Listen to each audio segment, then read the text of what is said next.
Hello friends, स्वागत है आपके अपने YouTube channel MS coaching classes में। दोस्तों, यदि इस बार का आप सीटेट एग्जाम पास करना चाहते हैं तो दोस्तों सबसे ज़्यादा ज़रूरी आप लोगों के लिए है कि ज़्यादा से ज़्यादा दोस्तों PYQ means previous year question paper आप जरूर लगाएं।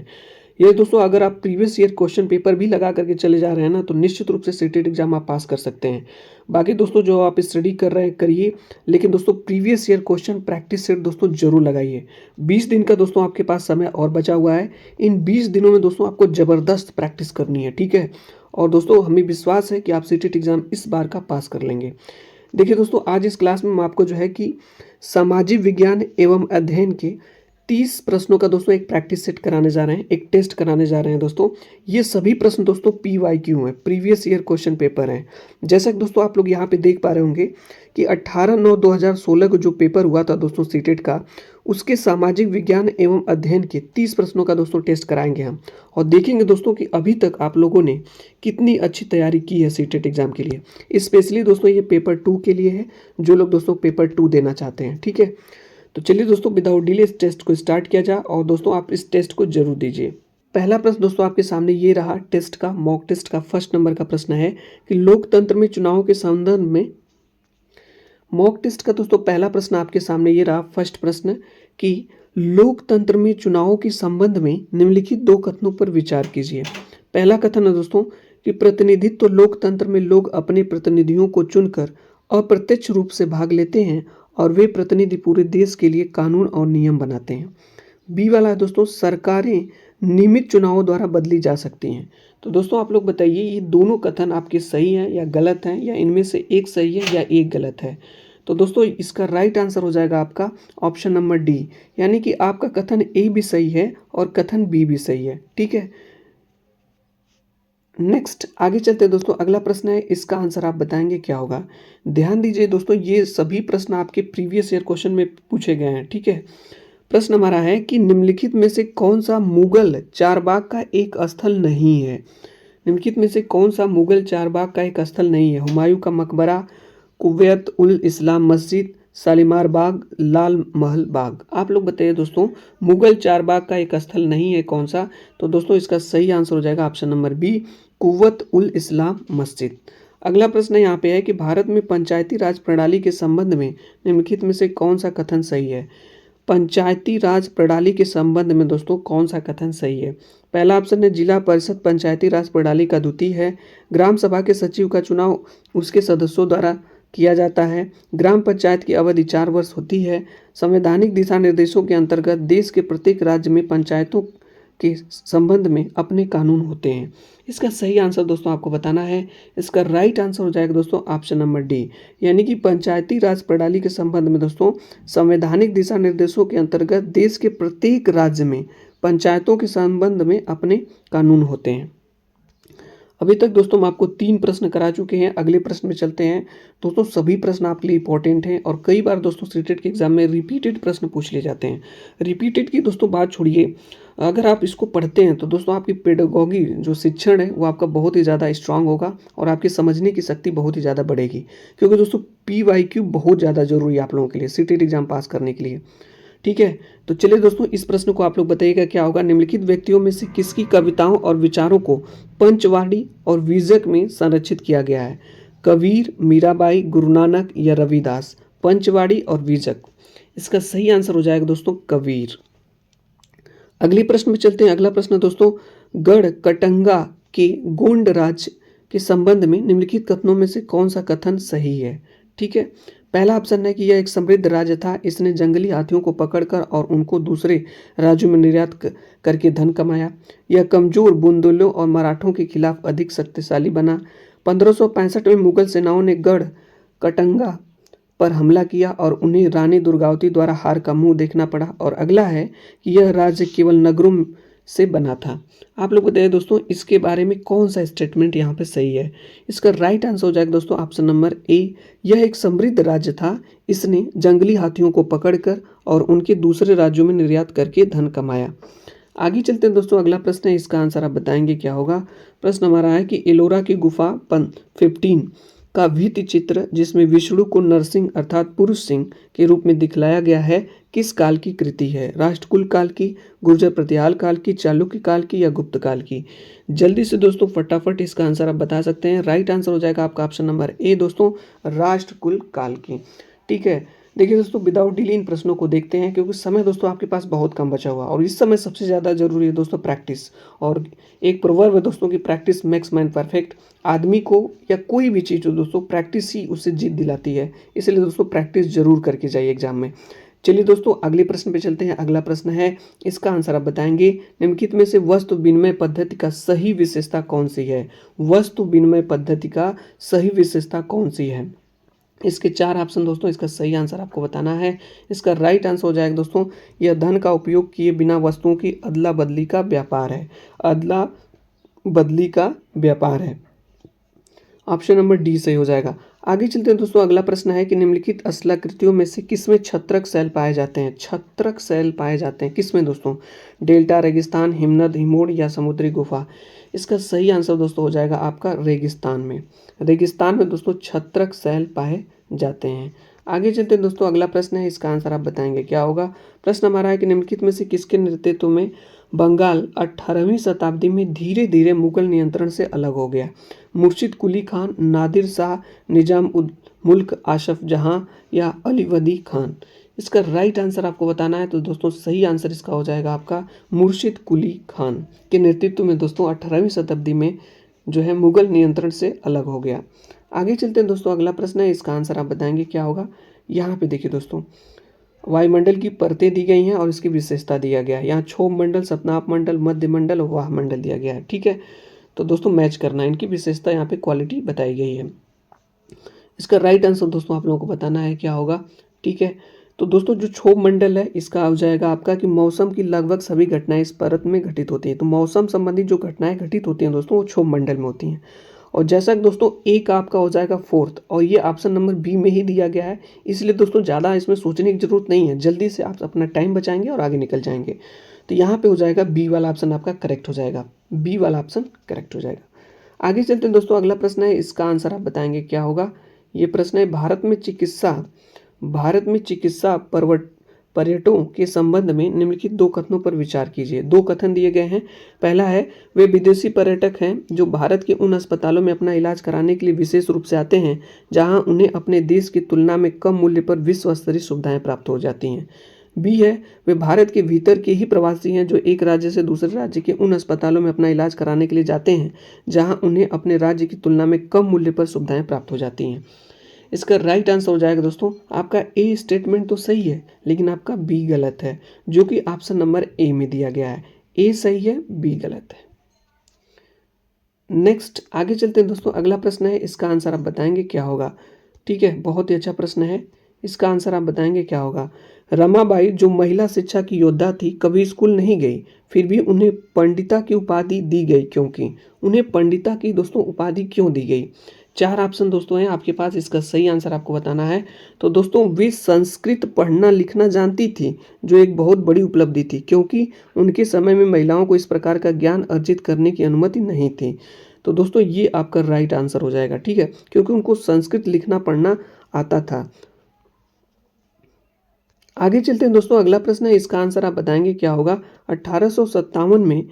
1857 ईस्वी में निम्नलिखित गवर्नर जनरलों में से किसने यह निर्णय किया कि बहादुर शाह जफर आखिरी मुगल सब बादशाह होंगे जो उनकी मृत्यु के बाद उनके किसी वंशज को बादशाह नहीं माना जाएगा? कैनिंग, कार्नवालिस, डलहौजी या हेस्टिंग? इसका राइट आंसर दोस्तों आपका हो जाएगा डलहौजी। आगे चलते हैं दोस्तों, अगला प्रश्न है, इसका आंसर आप बताएंगे क्या होगा? कि औपनिवेशिक शिक्षा पर गांधी जी के विचारों के संदर्भ में निम्नलिखित कथनों में से कौन सा कथन गलत है, पूछा गया है। प्रश्न को दोस्तों ध्यान से पढ़ना है। पूछा गया है कि औपनिवेशिक शिक्षा पर गांधी जी के विचारों के संदर्भ में कौन सा कथन गलत है। चार दोस्तों कथन दिए गए हैं, चारों में से कौन सा ऑप्शन सही होगा आपको बताना है। तो दोस्तों अंग्रेजी शिक्षा ने पढ़ने लिखने की अपेक्षा मौखिक ज्ञान पर अधिक बल दिया, ये वाला कथन आपका दोस्तों गलत है, इसलिए ऑप्शन नंबर आपका डी सही है। ठीक है, ऑप्शन नंबर डी आपका सही हो जाएगा। अगले प्रश्न को दोस्तों देखिए और इसका आंसर बताने का प्रयास करिए। ठीक है, ये प्रश्न दोस्तों आपके सामने रहा। प्रश्न हमारा है कि 1857 ईस्वी के विद्रोह के तत्काल ब्रिटिश सरकार की प्रशासनिक नीतियों में आए परिवर्तनों के संदर्भ में निम्नलिखित दो कथनों पर विचार कीजिए। पहला कथन है दोस्तों है, ब्रिटिश संसद ने 1858 ईस्वी में एक नया कानून पारित किया और ईस्ट इंडिया कंपनी के सभी अधिकार ब्रिटिश साम्राज्यों के हाथ में सौंप दिए। बी है, यह तय किया कि सेना में भारतीय सिपाहियों का अनुपात बढ़ाया जा तथा यूरोपीय सिपाहियों की संख्या को कम किया जाए। आप लोग बताइए दोस्तों इसका सही आंसर क्या होगा। तो दोस्तों आपका ए स्टेटमेंट तो सही है लेकिन बी गलत है, ठीक है, इसलिए ए सही है, बी गलत है, ऑप्शन नंबर ए में। आगे चलते हैं दोस्तों, अगला प्रश्न है, इसका आंसर आप बताएंगे क्या होगा। दक्षिण भारत में नमक सत्याग्रह के एक वयोवृद्ध राष्ट्रवादी नेता निम्नलिखित में से कौन थे। दक्षिण भारत में नमक सत्याग्रह के वयोवृद्ध राष्ट्रवादी नेता निम्नलिखित में से कौन थे। सरदार वल्लभ भाई पटेल, सी राजगोपालाचारी, पोट्टू श्रीरामुलु, महात्मा गांधी। 46 का आंसर दोस्तों हो जाएगा आपका सी राजगोपालाचारी थे। अगला प्रश्न दोस्तों है, इसका आंसर आप बताएंगे क्या होगा। ये प्रश्न बहुत ही अच्छा प्रश्न है दोस्तों, इसका सही आंसर आप बताएंगे क्या होगा। ज्योतिबा राव फूले ने अपनी पुस्तक गुलामगिरी को निम्नलिखित में से किन्हें समर्पित किया। ज्योतिबा राव फूले ने अपनी पुस्तक गुलामगिरी को निम्नलिखित में से किन्हें समर्पित किया। चार ऑप्शन दोस्तों है, उन भारतीय सैनिकों को जिन्होंने भारतीय स्वाधीनता संग्राम में भाग लिया, उन भारतीय सैनिकों का जो द्वितीय विश्व युद्ध में मारे गए थे, उन अमेरिकियों को जिन्होंने गुलामों को मुक्ति दिलाने के लिए अमेरिकी गृह युद्ध में भाग लिया, उन महिलाओं को जिन्होंने ब्रिटेन में नारी मताधिकार आंदोलन में भाग लिया। तो दोस्तों ये पुस्तक किसको समर्पित थी आप लोगों को बताना है। इसका राइट आंसर दोस्तों हो जाएगा आपका उन अमेरिकियों को जिन्होंने गुलामों को मुक्ति दिलाने के लिए अमेरिकी गृह युद्ध में भाग लिया। 47 का दोस्तों ऑप्शन नंबर सी सही हो जाएगा। नेक्स्ट आगे चलते हैं दोस्तों, अगला प्रश्न है, इसका आंसर आप बताएंगे क्या होगा। भारत में उच्च न्यायालयों के संबंध में दिए गए दो कथनों पर विचार कीजिए।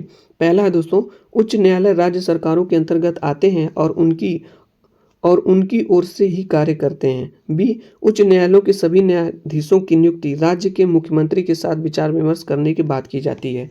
आप लोग बताइए दोस्तों, उच्च न्यायालय के संबंध में दो स्टेटमेंट दिए गए हैं, इसका सही आंसर बताना आपको है।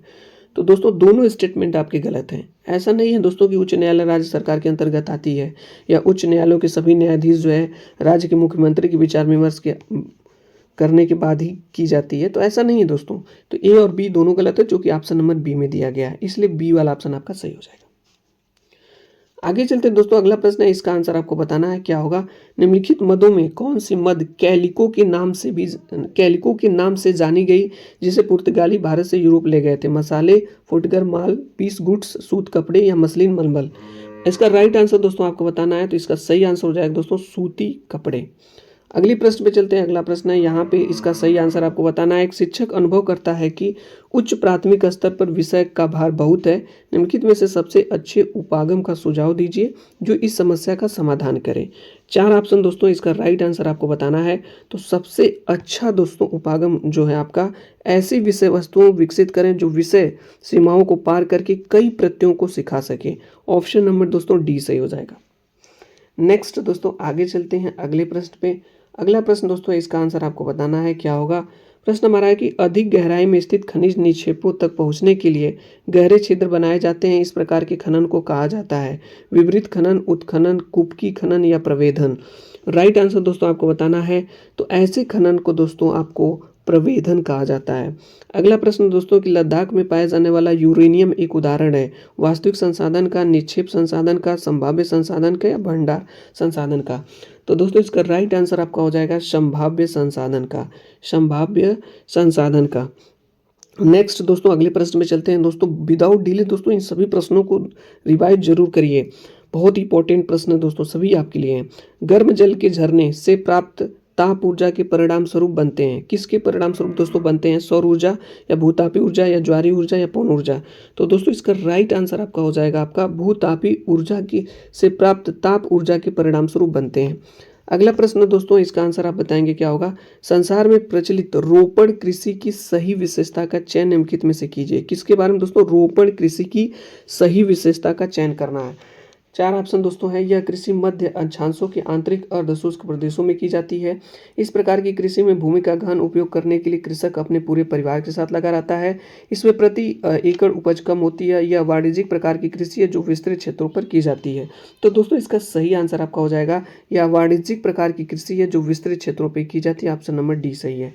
ऑप्शन नंबर डी आपका राइट हो जाएगा। ठीक है, नेक्स्ट दोस्तों आगे चलते हैं। अगला प्रश्न है, ये प्रश्न दोस्तों आपके लिए बहुत इंपॉर्टेंट है। मध्य और शेष प्रबंधन की प्रतिमा सर्वाधिक उपलब्ध होने का विशेष लाभ निम्नलिखित में से किस नगर को हमेशा प्राप्त है? मध्य और शेष प्रबंधन की प्रतिभा सर्वाधिक उपलब्ध होने का विशेष लाभ निम्नलिखित में से किस नगर को हमेशा प्राप्त है? पुणे, बेंगलुरु, चंडीगढ़ या कोच्चि? इसका राइट आंसर दोस्तों आपका हो जाएगा आपका बेंगलुरु मीन्स बेंगलोर। आगे चलते हैं दोस्तों, अगला प्रश्न है, इसका आंसर आप बताएंगे क्या होगा। ये प्रश्न हमारा है कि राज्य की विधायिका अंग से अभिप्राय है।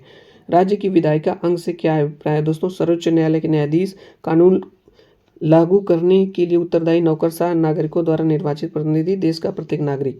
इसका राइट आंसर हो जाएगा दोस्तों नागरिकों द्वारा निर्वाचित प्रतिनिधि। ऑप्शन नंबर सी सही हो जाएगा। नेक्स्ट दोस्तों आगे चलते हैं, अगला प्रश्न है, इसका आंसर आपको बताना है। ये बहुत ही अच्छा प्रश्न दोस्तों है। प्रश्न हमारा है कि फौजदारी कानून के अंतर्गत मामलों के निवारण के बारे में निम्नलिखित कथनों में से कौन सा कथन सही है? फौजदारी कानून के अंतर्गत मामलों के निवारण के बारे में निम्नलिखित में से दोस्तों कौन सा कथन सही है? तो दोस्तों पहला ऑप्शन है, सबसे पहले पुलिस के पास प्रथम सूचना रिपोर्ट प्राथमिकी दर्ज कराई जाए और इसके बाद ही अदालत में मामला दर्ज किया जाए। बिल्कुल दोस्तों यही राइट आंसर है। सबसे पहले दोस्तों पुलिस के पास प्रथम सूचना रिपोर्ट प्राथमिकी दर्ज कराई जाए और उसके बाद ही अदालत में मामला दर्ज किया जाए। 57 का ऑप्शन नंबर ए सही हो जाएगा। नेक्स्ट दोस्तों अगले प्रश्न पे चलते हैं, इसका आंसर आपको बताना है। अपराध की जांच करने में पुलिस की भूमिका के संबंध में निम्नलिखित कथनों में से कौन सा कथन सही है? ठीक है, पहला ऑप्शन है दोस्तों कि सर्वोच्च न्यायालय के दिशा निर्देश पुलिस को जांच के दौरान किसी को सताने या पीटने या गोली मारने की अनुमति नहीं देते हैं। बिल्कुल दोस्तों यही राइट आंसर हो जाएगा। सर्वोच्च न्यायालय के दिशा निर्देश पुलिस को जांच करने के दौरान किसी को सताने, पीटने या गोली मारने की अनुमति नहीं देते हैं। नेक्स्ट दोस्तों अगला क्वेश्चन हमारे पास है, इसका आंसर आप बताएंगे क्या होगा। यहाँ पे दोस्तों 4 ऑप्शन आपके पास है। दिया गया है प्रश्न हमारा कि मौलिक अधिकारों के विषय में निम्नलिखित 2 कथनों पर विचार कीजिए। पहला दोस्तों कि विचार में संविधान में दिए गए मौलिक अधिकार न्यायालय में बाध्यकारी हैं। बी, शोषण के विरुद्ध अधिकार नागरिक को उच्च स्तर के न्यायालय में जाने के लिए अनुमति प्रदान करता है यदि वह समझता है कि निचले स्तर के न्यायालय द्वारा दिया गया निर्णय अन्यायपूर्ण है। सही विकल्प का दोस्तों चयन करना है। इसका राइट आंसर दोस्तों आप लोग बताएंगे क्या होगा। ठीक है, इसका सही आंसर दोस्तों आपका हो जाएगा ए और बी स्टेटमेंट आपका दोनों सही है, इसलिए ऑप्शन नंबर आपका डी सही हो जाएगा। ऑप्शन नंबर डी सही हो जाएगा, ए और बी दोनों सही है। नेक्स्ट दोस्तों आगे चलते हैं अगले प्रश्न पे। अगला प्रश्न दोस्तों है, इसका आंसर आप बताएंगे। नीचे दिए गए अवतरण को पढ़िए और उसके आधार पर प्रश्नों का उत्तर दीजिए।